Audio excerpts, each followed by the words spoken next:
बांग्लादेश के हालात तनावपूर्ण चल रहे हैं। शेख हसीना के देश छोड़ने के बाद अल्पसंख्यकों पर हमले हुए हैं।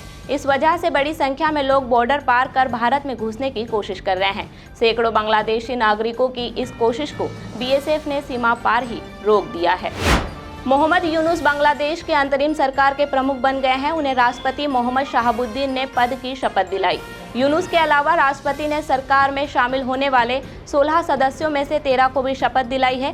शपथ लेने वालों में हसीना के विरोधी रहे छात्र नेता नाहिद इस्लाम और आसिफ महमूद भी शामिल हैं।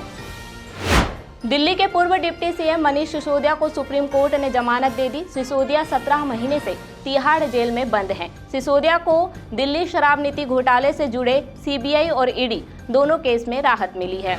आगामी जम्मू कश्मीर विधानसभा चुनाव को लेकर मुख्य चुनाव आयुक्त राजीव कुमार ने प्रेस कॉन्फ्रेंस की। उन्होंने कहा कि हम जल्द चुनाव कराएंगे। कोई अंदरूनी ताकत सोचती है कि हम चुनावों को डिरेल कर देंगे, हम ऐसा नहीं होने देंगे। हमें यकीन है कि जम्मू कश्मीर के लोग विभाजनकारी ताकतों को उचित जवाब देंगे। उत्तर प्रदेश और बिहार में तेज बारिश के चलते गंगा नदी दोनों राज्यों के कई जिलों में उफान पर है। यूपी के बलिया में गंगा खतरे के निशान से 1 मीटर ऊपर बह रही है। वहीं वाराणसी में गंगा का जलस्तर 69 मीटर से ज्यादा हो गया है। इससे 85 घाट डूब गए हैं। घाट के किनारे के 500 मंदिर भी नदी में समा गए हैं।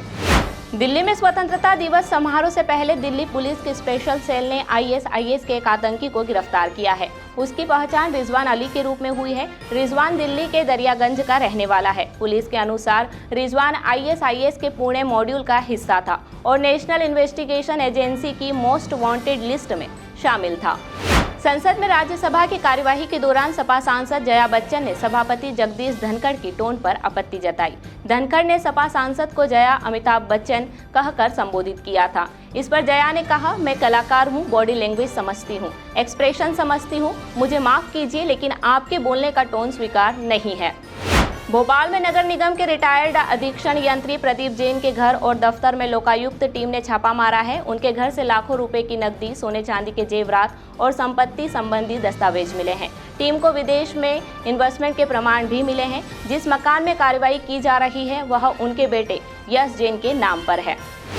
गुना में एक युवक उल्टी करने के बाद बेहोश हो गया। परिजन अस्पताल लेके गए। वहां ईसीजी के बाद डॉक्टरों ने उसे मृत घोषित कर दिया। 25 वर्षीय युवक हेमंत मीणा के पिता का कहना है कि वो मैगी खाकर सोया था। वहीं डॉक्टरों ने फूड पॉइजनिंग के बाद हार्ट अटैक की आशंका जताई है। पोस्टमार्टम रिपोर्ट के बाद स्पष्ट वजह सामने आएगी। दतिया में कांग्रेस की गुटबाजी उनकी ही जन आक्रोश रैली में नजर आई। कांग्रेस के प्रदेश अध्यक्ष जीतू पटवारी कार्यक्रम में शामिल होकर शहर से बाहर निकले ही थे कि यहां गोली चल गई। वर्चस्व की लड़ाई में 2 गुट आपस में भिड़ गए और एक ने दूसरे पर जानलेवा हमला कर दिया।